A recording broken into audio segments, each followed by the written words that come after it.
Yo, assalamualaikum brother, balik lagi sama gua si tampan film. Bagaimana kalian kabarnya? Semoga kalian sehat selalu ya, amin. Bagaimana? Masih suka makan Indomie di Sangwan?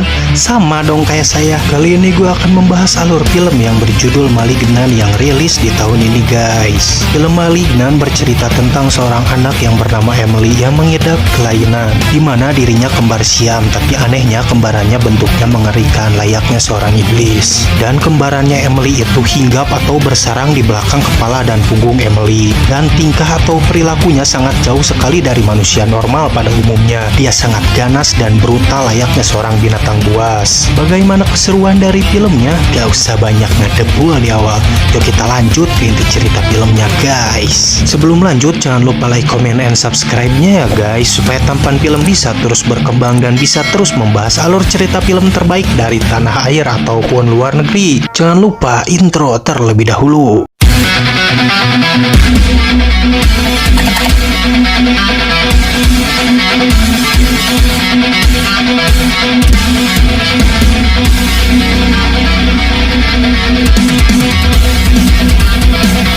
Cerita dimulai di tahun 1993 di rumah sakit peneliti Simon, dan sudah terdapat dokter yang bernama Dr. Weaver sedang mengabadikan momen untuk video dokumenter rumah sakitnya bahwa dia sedang mengatasi seorang pasien yang bernama Gabriel dan mengatakan bahwa Gabriel semakin jahat dan buas. Tibalah para perawat mengatakan kepada Dr. Weaver bahwa Gabriel lepas kendali, kembali dan membabi buta. Nah, Gabriel ini adalah sosok kembarannya Emily ya guys. Dr. Weaver pun langsung memastikan kondisinya, dan alangkah kagetnya Dr. Weaver beserta rekan perawat lainnya yang telah dibantai oleh Gabriel.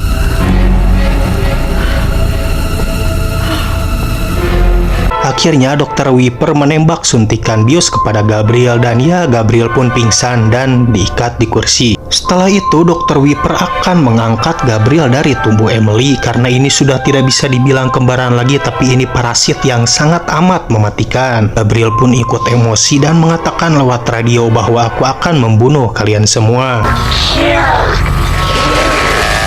Oh iya, Gabriel ini sudah sosoknya sangat mengerikan, terus dia juga memiliki kekuatan elektromagnetik di mana dia bisa mengendalikan listrik dan juga bisa melakukan perbincangan di radio ataupun handphone tanpa harus menyentuhnya. Oke lanjut, beralih ke masa kini. Kita akan diperlihatkan seorang suami istri yang bernama Madison dan Derek, di mana Madison ibu rumah tangga dan juga sekaligus bekerja, sementara si Derek ini hanyalah seorang pengangguran yang ripuh. Pokoknya madesulah hirupna, hanya bisa hardolin. Madison sedang mengandung dan mengatakan kepada Derek bahwa bayinya sudah agresif dan menanyakan di mana obatku. Tapi Derek, suami dari Madison yang madesu ini, malah kesal karena sudah 3 kali Madison hamil, tapi semuanya keguguran. Dan Derek marah kepada Madison, kau sudah berapa kali membunuh bayiku di dalam perutmu?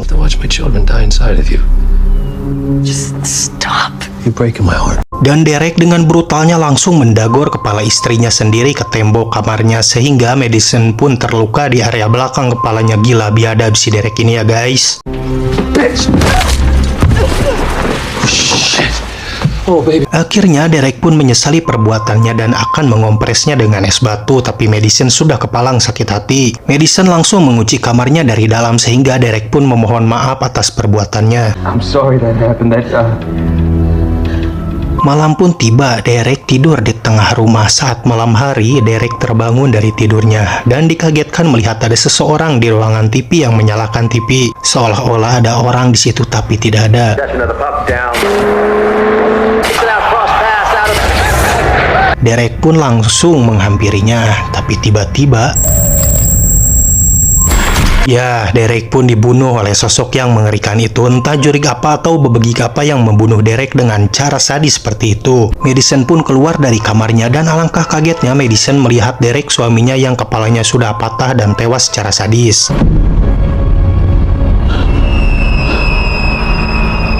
Dan melihat di sebelah Derek ada sosok bebegik yang menyeramkan dan langsung mencoba untuk menyerang Madison. Akhirnya Madison masuk ke kamarnya lagi dan mengunci dari dalam. Tapi sayangnya makhluk ini cukup kuat dan langsung mendobrak pintu yang ditahan oleh Madison, sehingga Madison pun terpental dan akhirnya pingsan. Polisi pun datang dan mengevakuasi tragedi tersebut. Accident, but not this. This is something special.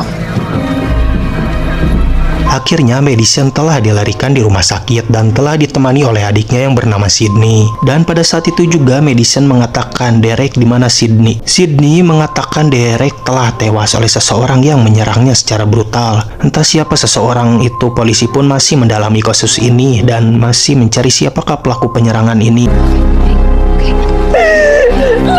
Dan Madison harus menerima kenyataan pahit lagi bahwa kandungannya kembali keguguran dan juga ditinggalkan suaminya yang medesu dan temperamental. 2 minggu kemudian, Madison pulang kembali ke rumahnya dan ditemani Sydney. Saat mereka sedang berada di kamar atas, Madison mengatakan, "Aku dibenturkan oleh Derek ke tembok ini." Derek did that.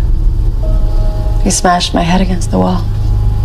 What? Nah, tembok ini bakalan jadi clue di film nanti. Kalian bakal tahu sendiri ya guys. Makanya simak sampai habis ya videonya. Jangan di skip, oke? Lanjut, Sydney pun mengatakan memang biada-biada Derek itu, tapi tidak pantas sih untuk mati dengan kondisi seperti itu. Right, Maddie, nobody deserves to die that. Scene beralih kepada seorang wanita pemandu wisata dan setelah dia menyelesaikan pekerjaannya, tiba-tiba dia diteror oleh si bebegig.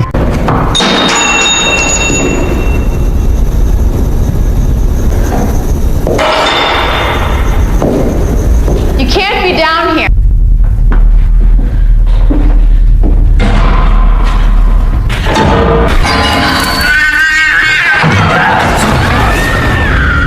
Dan ya, bebegig atau si jurig ini menyekap seorang wanita ini, entah apa tujuannya. Dan si jurig ini menelpon Dr. Weaver dan mengatakan, "Aku Gabriel, pasienmu dulu." Hello?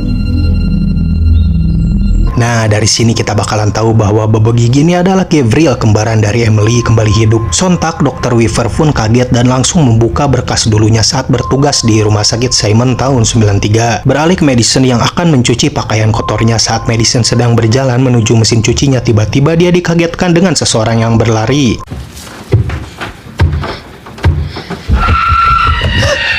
Dan ya, pikiran Madison berimajinasi dan Madison melihat orang lain di sebelah mesin cucinya dan tiba-tiba rumah Madison berubah menjadi rumah seseorang itu.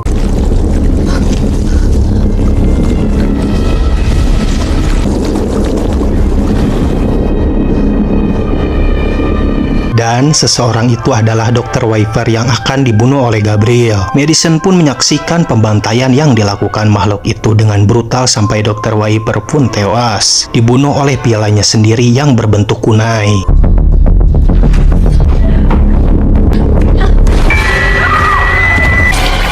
Akhirnya Madison pun tersadar lagi dari imajinasi yang telah dia lihat.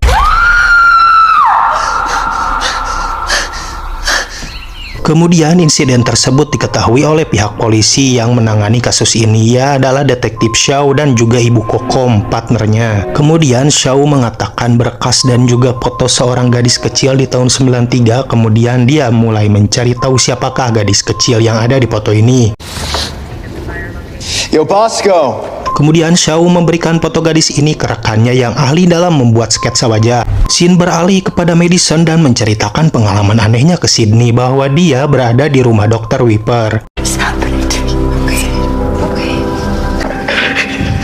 Dan menyaksikan dia dibunuh oleh seseorang. Dan benar saja imajinasinya menjadi nyata. Keesokan harinya, Madison saat mau tidur, dia kembali berimajinasi bahwa dia berada di suatu kamar apart seseorang babeh-babeh yang lansia. Dan Madison sekarang melihat jelas wajah dari sosok menyeramkan itu. Dan ya, wajahnya sangat mengerikan di mana hanya ada satu mata dan otak yang berantakan.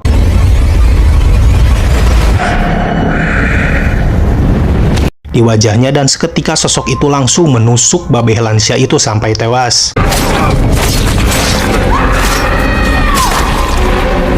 Madison pun terkaget dan langsung bangun dari tidurnya.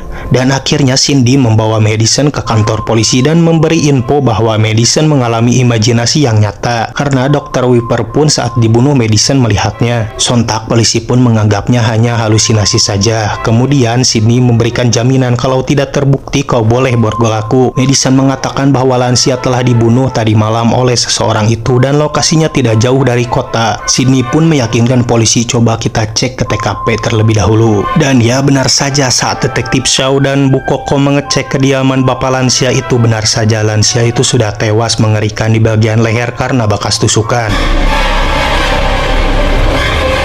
Kemudian Xiao mengatakan sosoknya seperti apa, dan ahli sketsa dari polisi itu pun menggambarnya. Dan ya, gambar itu memang benar sosok dari si jurigi ini atau Gabriel. Polisi pun heran, masa iya gitu ada sosok orang yang seburuk ini. Kemudian Madison pergi ke toilet dan dia ditelepon oleh seseorang yang tidak dia kenal.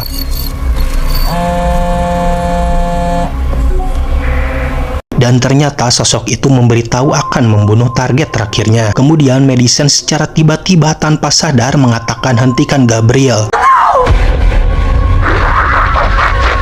Seolah-olah Madison ini mengingat bahwa dia mengenal sosok jahat ini. Setelah itu detektif Xiao memeriksa sketsa pertama yang dibuat oleh rekannya, dan ya memang sketsa itu wajahnya menyerupai Madison. Dan Xiao membuka berkas Dr. Wiper tahun 93. Dia menemukan foto Dr. Madison dengan kedua rekannya. Dan dari sinilah Xiao mengetahui bahwa fakta mengejutkan bahwa sosok ini mengincar ketiga dokter yang dipoto ini, termasuk Madison dan kedua dokter lansia yang tadi dibunuh. Tinggal satu target lagi yang akan dibunuh oleh sosok ini. Kemudian Xiao mencari keberadaan dokter lansia ini dan langsung menemukan bahwa dokter ini tinggal di suatu apart. Kemudian Xiao dengan cepat menuju lokasi tersebut. Scene beralih kepada Madison dan mengalami imajinasi kembali bahwa dirinya menyaksikan seseorang yang dibunuh oleh sosok jahat tersebut lagi di sebuah kamar mandi.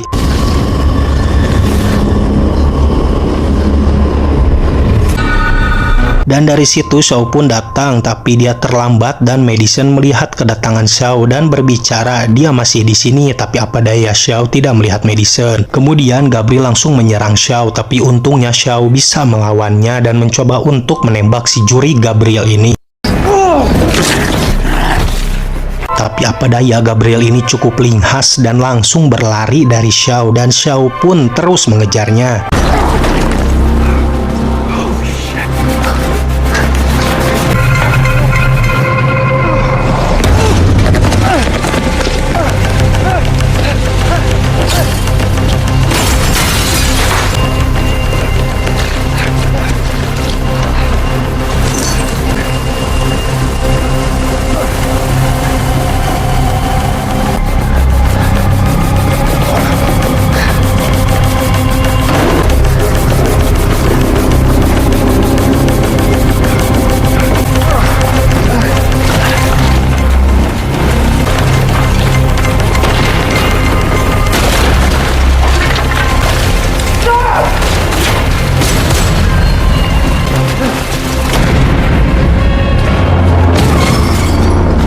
Akhirnya Xiao tiba di suatu tempat dan Gabriel muncul kembali, dan saat Xiao mau menembaknya, tapi sayangnya Gabriel berhasil kabur.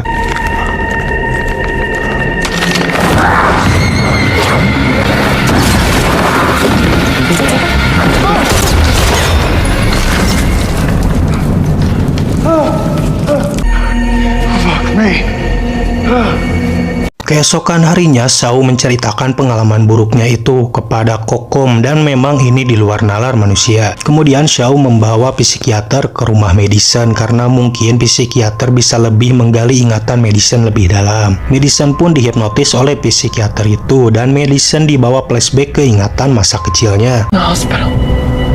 Who was Gabriel? Dan ya, dari sini Madison bisa lebih mengingat dan kenal kembali lagi bahwa Madison memang mengenal Gabriel. Setelah Madison sadar dan mereka pun akan pergi, tiba-tiba ada seorang wanita yang jatuh dari atap rumah Madison.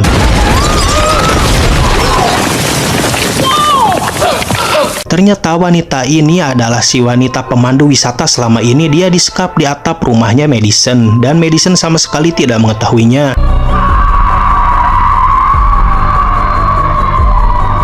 Entah apa tujuan Gabriel menyekap si wanita ini di atap rumahnya Madison. Kemudian para polisi pun menemukan barang bukti yang digunakan Gabriel. Polisi menemukan jas dan juga menemukan piala yang telah dibentuk kunai, sehingga polisi pun mencurigai Gabriel tersangkanya.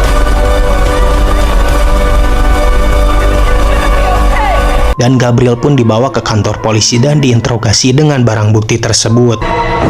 Rule was to suck her into my house. Let me tell you what I think.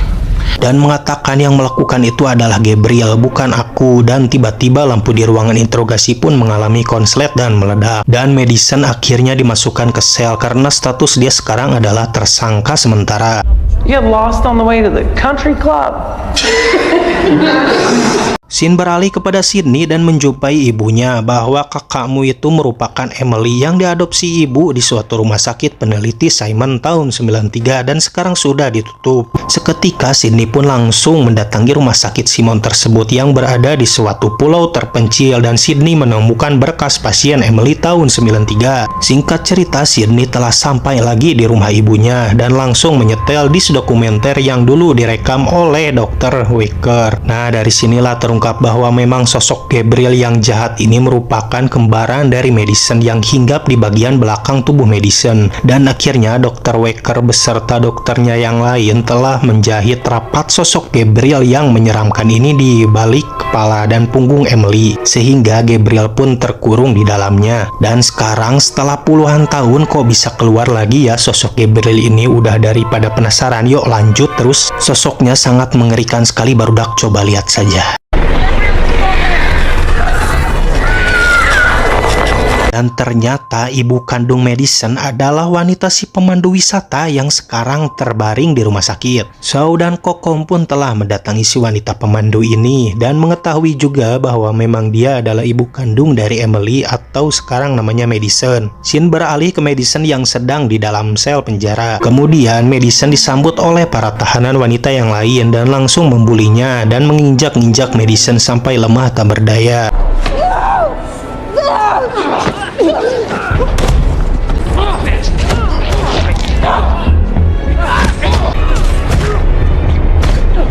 Dan seketika identitas asli dari Madison pun langsung terlihat. Ya, dan ternyata selama ini Emily itu adalah Madison yang telah berganti nama. Dan kembarannya Gabriel masih melekat di punggung dan kepala Madison. Sehingga Gabriel pun langsung membantai habis semua para tahanan itu sampai tewas dengan mengerikan. Edan.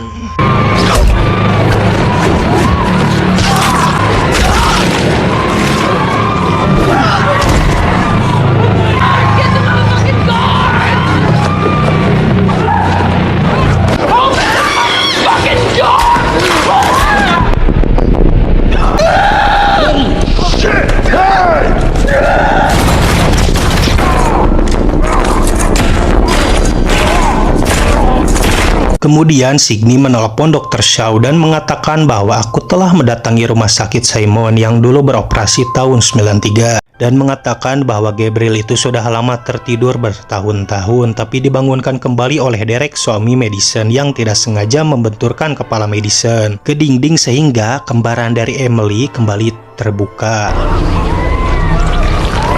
Shaw dan Kokom pun langsung mendatangi kantor polisi dan dia dikagetkan oleh sosok Gabriel yang sudah membabi buta membantai habis rekan polisinya di kantor tersebut.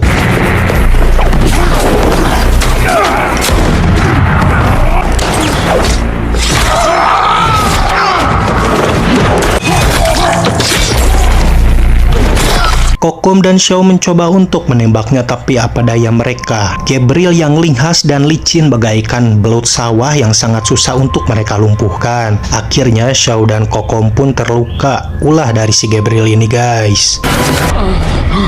Kemudian Gabriel pun pergi dan mendatangi rumah sakit yang terdapat ibunya. Sydney telah sampai duluan di rumah sakit tersebut dan akhirnya Gabriel akan membunuh Sydney karena Gabriel tidak menyukainya.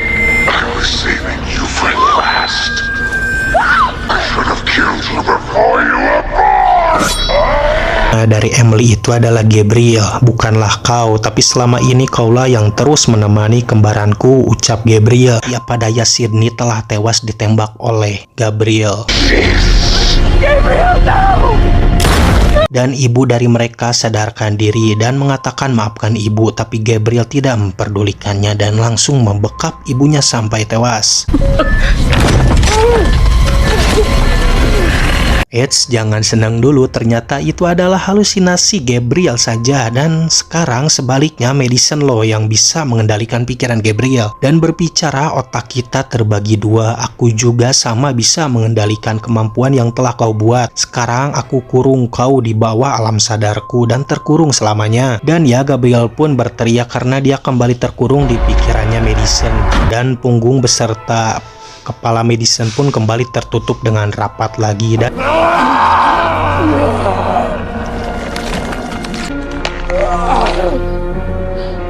kenyataannya, Sydney dan ibu kandung Madison masih hidup. Mereka pun akhirnya berpelukan dan film pun tamat. Gimana nih tentang film Malignant ini? Cukup keren ya kalau bagi saya pribadi, karena ya siapa dong yang menggarap film ini merupakan James Wan, sutradara terbaik di kelasnya. Dia juga yang menggarap film The Conjuring dan Saw, Insidious, dan masih banyak lagi yang lainnya. Asli keren dah, jarang loh film horor kayak gini. Oke, mungkin segini aja yang bisa gue sampaikan. Gue Tampan Film mengundurkan diri. See you next time guys. Wassalamualaikum brother. Jangan lupa subscribe terlebih dahulu ya guys. Subscribe yuk, karena subscribe itu gratis. Assalamualaikum brother. See you next time guys.